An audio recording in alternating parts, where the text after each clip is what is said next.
ഒന്നാം UPA സർക്കാരിൻ്റെ കാലഘട്ടം എന്ന് പറയുന്നത് വളരെയധികം ദുരൂഹമായ പ്രവർത്തനങ്ങൾ നടന്നിട്ടുള്ളൊരു സമയമാണ്.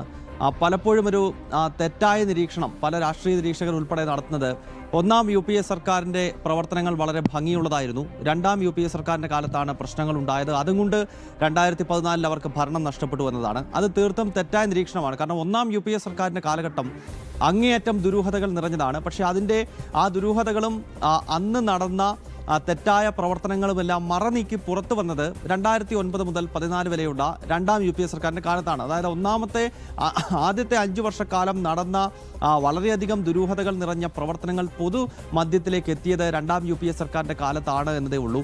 ഇപ്പോൾ ആദ്യത്തെ 5 വർഷക്കാലത്ത് നടന്ന ഓരോ സംഭവ വികാസങ്ങൾ നോക്കിക്കഴിഞ്ഞാൽ, ഒന്ന്, രാജ്യത്ത് ഏറ്റവും അധികം സ്ഫോടന പരമ്പരകൾ തുടർച്ചയായി നടന്ന ഒരു കാലഘട്ടമായിരുന്നു. നമ്മുടെ രാജ്യ തലസ്ഥാനത്ത് മാത്രം ഏതാണ്ട് 5ഓളം സ്ഫോടനമാണ് ഒന്നാം UPA സർക്കാരിൻ്റെ കാലത്ത് മാത്രം നടന്നത്. നമ്മുടെ വാണിജ്യ തലസ്ഥാനമായ മുംബൈയിൽ 2008 വലിയ ഭീകരാക്രമണം ഉൾപ്പെടെ 3 സ്ഫോടന പരമ്പരകൾ മുംബൈയിൽ നടന്നിരിക്കുന്നു. അയോധ്യ എന്ന വളരെ പ്രധാനപ്പെട്ട നമ്മുടെ തീർത്ഥാടന കേന്ദ്രത്തിൽ ഭീകരാക്രമണം ഉണ്ടായി. RSSന്റെ നാഗ്പൂരിലെ ആസ്ഥാനത്ത് ഭീകരാക്രമണം ഉണ്ടായി. വാരണാസിയിലെ സംഘട്ട് മോചൻ ക്ഷേത്രത്തിൽ ഭീകരാക്രമണം നടന്നു. ഹൈദരാബാദിലും ജയ്പൂരിലും ചെന്നൈയിലും ബാംഗ്ലൂരിലും ഉൾപ്പെടുന്ന ഭാരതത്തിലെ എല്ലാ പ്രധാനപ്പെട്ട മെട്രോ നഗരങ്ങളിലെല്ലാം സ്ഫോടന പരമ്പരകൾ തുടർച്ചയായി നടക്കുകയാണ്. ആ വേളയിലാണ് ഈ ഇസ്ലാമിസ്റ്റുകൾ നടത്തുന്ന ഈ ഭീകരാക്രമണത്തിന് കൗണ്ടർ എന്ന നിലയിൽ, അതായത് മുസ്ലിങ്ങൾ മാത്രമല്ല തീവ്രവാദികൾ, ഹിന്ദുക്കളും തീവ്രവാദികളാണ് എന്ന് വരുത്തി തീർക്കുന്ന രീതിയിലുള്ള ചില നരേഷനുകൾ രൂപപ്പെടുന്നത് UPA സർക്കാരിൻ്റെ കാലത്ത് ഭരണകൂടത്തിൻ്റെ ഒത്താശയോടെ ആയിരുന്നു എന്നതാണ് ഇപ്പോൾ ഈ RVS മണിയെ പോലെയുള്ള ആളുകൾ അവരുടെ വെളിപ്പെടുത്തലിലൂടെ വ്യക്തമാക്കുന്നത്. ഉദാഹരണമായി, ഇപ്പോൾ മലേഗാവിൽ സ്ഫോടനം നടത്തിയത് അത് ഇസ്ലാമിസ്റ്റുകളാണ് എന്ന് ആദ്യം തെളിഞ്ഞതാണ്. പക്ഷേ അതിൽ അറസ്റ്റ് ചെയ്യപ്പെട്ടത് സാധ്വി പ്രഗ്യാ സിംഗ് ഠാക്കൂറിനെ പോലെയുള്ള സന്യാസി ശ്രേഷ്ഠരാണ്. കാരണം സാധ്വി പ്രഗ്യാ സിംഗ് ഠാക്കൂർ ഒരു തീപ്പൊരി സന്യാസിനിയായിരുന്നു. പ്രത്യേകിച്ച് മതപരിവർത്തന ലോബികൾക്കെതിരെ, ലവ് ജിഹാദും മറ്റും നടത്തുന്ന ജിഹാദി ശക്തികൾക്കെതിരെയൊക്കെ എല്ലാ കാലഘട്ടങ്ങളിലും നിലകൊണ്ട മധ്യഭാരതത്തിൽ, മധ്യപ്രദേശും ഛത്തീസ്ഗഡും ഉത്തർപ്രദേശും ഒക്കെ അടങ്ങുന്ന സ്ഥലങ്ങളിൽ ഹിന്ദുത്വ ദേശീയതയ്ക്ക് വലിയ ആവേശമായിരുന്നു സാധ്വി പ്രഗ്യാ സിംഗ് ഠാക്കൂർ. അവരെ പെട്ടെന്ന് മലേഗാവ് ബ്ലാസ്റ്റിന്റെ പേരിൽ ജയിലിലേക്ക് അടയ്ക്കുകയാണ്.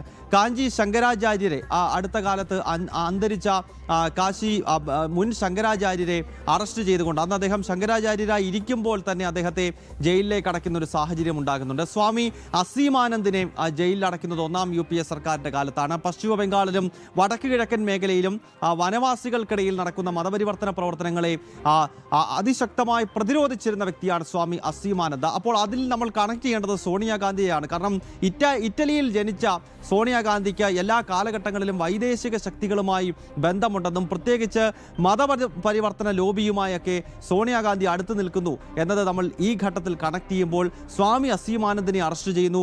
അന്നത്തെ ശങ്കരാചാര്യരെ അറസ്റ്റ് ചെയ്യുന്നുണ്ട്. ലക്ഷ്മണാനന്ദ സരസ്വതിയുടെ അറസ്റ്റ് നമ്മുടെ മുന്നിലുണ്ട്.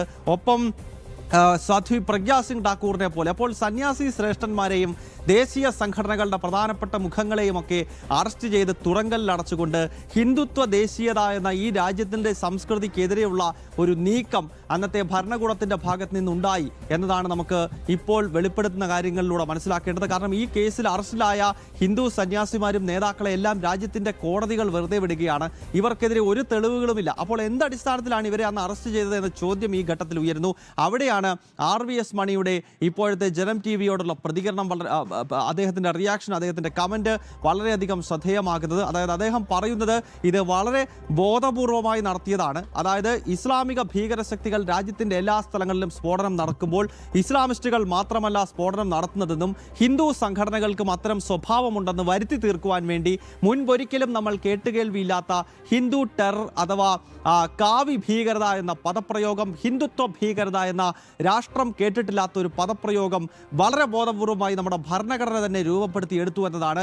ശിവരാജ് പാട്ടീൽ എന്ന അന്നത്തെ ആഭ്യന്തരമന്ത്രി, നമുക്കറിയാം ഇയാൾ പല രീതിയിൽ വിവാദങ്ങളിൽ പെട്ടിട്ടുള്ള ഒരു വ്യക്തിയാണ്.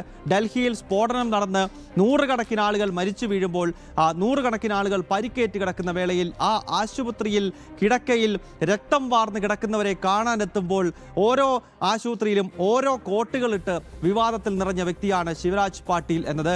വലിയ സ്ഫോടനം നടക്കുന്ന വേളയിൽ ഉൾപ്പെടെയിൽ പോലും തൻ്റെ ഡ്രസ്സ് മാറി കളിക്കുന്ന ആ മനോഭാവം ഉണ്ടായിരുന്ന ശിവരാജ് പാട്ടീലാണ് ആദ്യമായി ഹിന്ദു ഭീകരത എന്ന പദപ്രയോഗം നടത്തിയത് എന്ന വെളിപ്പെടുത്തൽ ഇപ്പോൾ RVS മണി ജനം TVയോട് നടത്തുന്നു. ഒപ്പം മലപ്പുറത്ത് നിന്നുള്ള അന്തരിച്ച മുൻ കേന്ദ്രമന്ത്രി മുസ്ലിം ലീഗ് നേതാവായിട്ടുള്ള അഹമ്മദിനും ഈ പാകിസ്ഥാനുമായും കോൺഗ്രസിന്റെയും ഇടയിൽ നടന്നിട്ടുള്ള വലിയ അവിശുദ്ധ ബന്ധത്തിൽ തന്ത്രപ്രധാനമായ റോൾ അഹമ്മദ് വഹിച്ചു എന്ന കാര്യം കൂടിയാണ് അദ്ദേഹം ഈ ഘട്ടത്തിൽ വെളിപ്പെടുത്തുന്നത്.